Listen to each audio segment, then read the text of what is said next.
Hey guys, welcome to Fusion Coding. So today's topic is about the promises in JavaScript. तो promises क्या होते हैं? तो इसके ऊपर प्रोसीड करने से पहले मैंने आपको कॉलबैक के बारे में बताया था कि कॉलबैक क्या होते हैं और हम कैसे यूज़ करते हैं कॉलबैक को।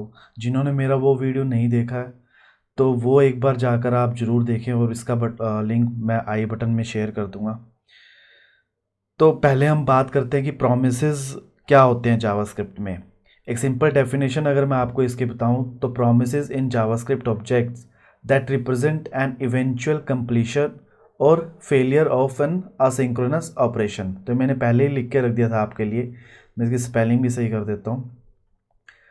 तो प्रोमिसेस क्या है कि बेसिकली आप अगर एक्चुअल वर्ड की तरह सोचें इसके बारे में, तो प्रोमिसेस एक बेसिकली है कि आपने किसी से प्रॉमिस कर दिया तो आपको उससे एक्सपेक्टेड है अब उस प्रॉमिस को या तो फुलफिल होगा या उसका कोई फेलियर या कोई रिप्लाई रिजेक्शन होगा, राइट। तो that these are the promises in JavaScript. JavaScript में इसी तरह ही कुछ होते हैं प्रोमिसेस। तो इसके ऊपर पहले जाने से पहले मैं सिंपल आपको एक पहले तो डिफरेंस बताना चाहूँगा कि what is the difference between callback and promises. तो कॉलबैक के अंदर आप बेसिकली क्या करते थे कि हम एक नॉर्मली एक फंक्शन पास करते थे दूसरे फंक्शन में एज एन आर्ग्यूमेंट ताकि हम उसे बाद में एग्जीक्यूट कर सकें, राइट। अब प्रोमिसेस के केस में क्या है, तो बेसिकली आप जो भी हमारा प्रॉमिस ऑब्जेक्ट रिटर्न हो रहा होता है इसके अंदर, तो मैं डोंट वरी अबाउट दिस कि वो प्रॉमिस ऑब्जेक्ट कैसे बनाते हैं और कैसे हम इसको यूज़ करते हैं। तो आप सिंपल डेफिनेशन को समझिए पहले। तो प्रोमिसेस के अंदर क्या है कि आप जब भी प्रॉमिस ऑब्जेक्ट रिटर्न कर रहे होते हैं तो उसके साथ हमारे कॉलबैक अटैच्ड होते हैं। तो ये एक की डिफरेंस है in between the callback and promises. अगर मैं प्रोमिसेस की अगर बात करूँ तो वैसे ये तीन स्टेप्स में तीन स्टेट्स इसकी होती हैं। तो जिसमें वो बेसिकली हमेशा रहेगा, प्रोमिसेस जो हमारा हमेशा एक स्टेट में रहेगा रहेगा। इसकी तीन स्टेट क्या होती है, पेंडिंग, फुलफिल्ड। मैं यहाँ पर लिख देता हूँ आपको, तो आपको रेफरेंस के लिए, आपके रेफरेंस के लिए मैं यहाँ पर लिख देता हूँ। तो first state is the pending state, right, and second state is the fulfilled state,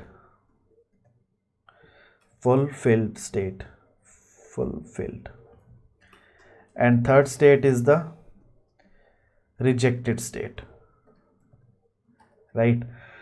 अब इन स्टेट्स का मतलब क्या है यहाँ पर देखिए। पेंडिंग स्टेट का मतलब यहाँ पर है कि प्रॉमिस हमारा इनिशियल स्टेट में है। मैं यहाँ पर इसे भी लिख देता हूँ कि हमारा प्रॉमिस जो है that is in initial state. ना तो वो फुलफिल हुआ है ना ही वो रिजेक्ट हुआ है, neither fulfilled nor rejected, right. तो ये हमारी पेंडिंग इनिशियल स्टेट होती है। एंड फुलफिल्ड क्या होता है यहाँ पर कि operation is completed successfully, operation completed successfully, right. और तीसरी स्टेट जो होती है that is a rejected state. इसके अंदर क्या होता है कि ऑपरेशन इज फेल्ड। तो मैंने आपको बताया कि प्रॉमिस हमेशा इन तीनों स्टेट में से एक स्टेट में हमेशा रहता है, पेंडिंग, फुलफिल्ड या रिजेक्टेड। पेंडिंग स्टेट क्या है, मैं आपको एक बार फिर से रिकॉल करवा रहा हूँ। पेंडिंग क्या है, हमारी इनिशियल स्टेट है, ना तो वो फुलफिल हुआ अभी तक ना ही वो रिजेक्ट हुआ है, राइट। और फुलफिल्ड क्या है कि वो ऑपरेशन हमारा सक्सेसफुली कंप्लीट हो चुका है, मतलब हमारा प्रॉमिस का रिजल्ट जो है कंप्लीटली सक्सेसफुल हो चुका है। और रिजेक्शन के केस में ऑपरेशन इज फेल्ड।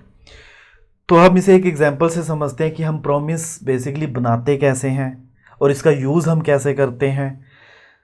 तो पहले हम देखते हैं कि इसे बनाते कैसे हैं प्रॉमिस का। जब हम यूज़ करने का हम बाद में देखेंगे यूज़ कैसे करते हैं, तो पहले हम ये देखते हैं कि प्रॉमिस हम बनाते कैसे हैं।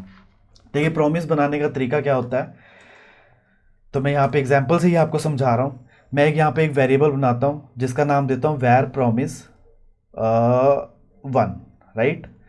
और जब भी आप प्रॉमिस ऑब्जेक्ट को बनाते हैं तो आप न्यू कंस्ट्रक्टर का यूज़ करते हैं, न्यू कीवर्ड का यूज़ करते हैं इसके अंदर। तो मैं कैसे बनाऊंगा इसको, न्यू प्रॉमिस, राइट। देखिए आपके पास ऑप्शंस भी आ रहे हैं यहाँ पर। तो इसे हमेशा इसके अंदर एक कॉलबैक फंक्शन होता है विच इज़ फंक्शन,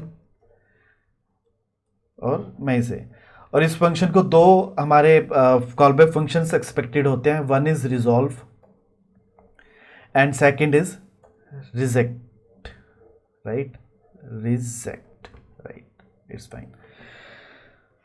तो अब इसको बनाने का तरीका मैं आपको बता रहा हूँ। मैं यहाँ पे एक्सपोज कर लेता हूँ। मेरे पास एक वेरिएबल है जिसका नाम है वेर इज डन, राइट।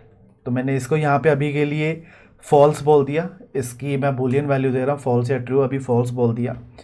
अगर वो इज डन है, इफ इज डन, तो मैं इस केस में क्या करूँगा, रिजॉल्व को कॉल करूँगा एंड आई विल सिंपली से रिजॉल्व, और मैं यहाँ पे लिख दूंगा कंप्लीटेड सक्सेसफुली,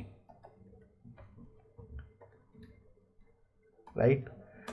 और एल्स में मैं क्या बोलूँगा, यहाँ पर मैं आपको बहुत ही बेसिक एग्जांपल से समझा रहा हूँ कि प्रॉमिस कैसे बनाते हैं। तो मैं इसमें ही बोलूँगा रिजेक्ट कॉल बैक को मैं यूज़ करूँगा यहाँ पर, और मैं बोल दूँगा रिजेक्ट के अंदर कि नॉट कंप्लीटेड सक्सेसफुली, राइट। तो ये हमारा हो गया कि हम प्रॉमिस बनाते कैसे हैं, कि हम न्यू कीवर्ड का यूज़ करते हैं। इसके अंदर दो कॉल बैक्स एक्सपेक्टेड रहते हैं, इसे resolve and reject, right. Resolve इस केस में हमने यहाँ पे रिजॉल्व कर दिया इसको अगर ये ट्रू है तो, राइट। अगर इन एल्स के केस में हमने इसे रिजेक्ट कर दिया। अब बात आती है कि हम इसे यूज़ कैसे करते हैं। तो यूज़ करने के लिए हम इसके अंदर देखिए डॉट देन मेथड का यूज़ करते हैं। अगर हमारा रिजॉल्व का केस है तो हम डॉट देन के मेथड को यूज़ करेंगे। अगर हमारा रिजेक्ट का केस आ रहा है, रिजेक्ट हो रहा है, तो हम डॉट कैच से हम अपनी एक्सेप्शन हैंडल कर सकते हैं यहाँ से, अगर डॉट कैच को यूज़ करके। तो मैंने यहाँ पे एक वेरिएबल बनाया था प्रॉमिस 1, राइट। अब मैं इसका यूज़ कैसे करूँगा, प्रॉमिस 1 डॉट देन, राइट। मैंने इसके देन में अब मैं लिखूँगा बहुत ही सिंपल इंग्लिश की तरह, आप समझ के चलिए कि अगर यहाँ पर आपका ये प्रॉमिस बना हुआ है तो इसके देन में मैं कुछ काम करूँगा। तो देन में मैं क्या बोलूँगा, यहाँ पर एक बोल देता हूँ फंक्शन, इसके पास कुछ रिस्पॉन्स आएगा, राइट। और रिस्पॉन्स में मैं यहाँ पर सिंपली कंसोल करवा देता हूँ, यहाँ पर console dot log response, right. और अगर हमारा एरर है तो हम उसे कैच का यूज़ करके डॉट कैच मैं एक्सेप्शन हैंडल कर सकता हूँ यहाँ से। तो मैं कैच फंक्शन और इसके अंदर मैं एरर पास करूँगा, मतलब it can be in short form also. तो ऐसा कुछ नहीं कि यही लिखना होता है यहाँ पर, तो आपको थोड़ा सा रेफरेंस के लिए मैं पूरा यहाँ पर लिख रहा हूँ, ठीक है। बाकी आपके रिक्वायरमेंट के हिसाब से आप देख लीजिए, console dot log error, right. तो ये हमारा, हमने इसको, इस प्रॉमिस को जो हमने ऊपर बनाया था इसे हमने यूज़ कर लिया डॉट देन मेथड से करके और डॉट कैच मेथड से यूज़ करके हमने इसे यूज़ कर लिया। तो मैं अगर आप इसका रिजल्ट देखूँ कंसोल में, तो एक बार रिजल्ट देखते हैं पहले, तब इसके बारे में और आगे पढ़ेंगे। तो ये देखिए यहाँ पर आया कि नॉट कंप्लीटेड सक्सेसफुली, क्यों, क्योंकि वेरिएबल जो था इज डन वॉज फॉल्स। तो फॉल्स था, तो फॉल्स के केस में वो रिजेक्शन की स्टेट में गया, जिसने क्या बोला होता है यहाँ पे नॉट कंप्लीटेड सक्सेसफुली। ये एक तरह का कॉल बैक है। तो इसने यहाँ पे इसे यूज़ किया, डॉट देन को इसने स्किप किया क्योंकि वो हमारा रिजेक्ट हो चुका था ऑलरेडी, और उसने यहाँ पे डॉट कैच में इसको हैंडल कर लिया, इस एक्सेप्शन को, और यहाँ पे कंसोल कर दिया इस एरर को। अगर सपोजिटली यहाँ पे ट्रू होता तो उस केस में हमारा रिजल्ट क्या आता, कंप्लीटेड सक्सेसफुली।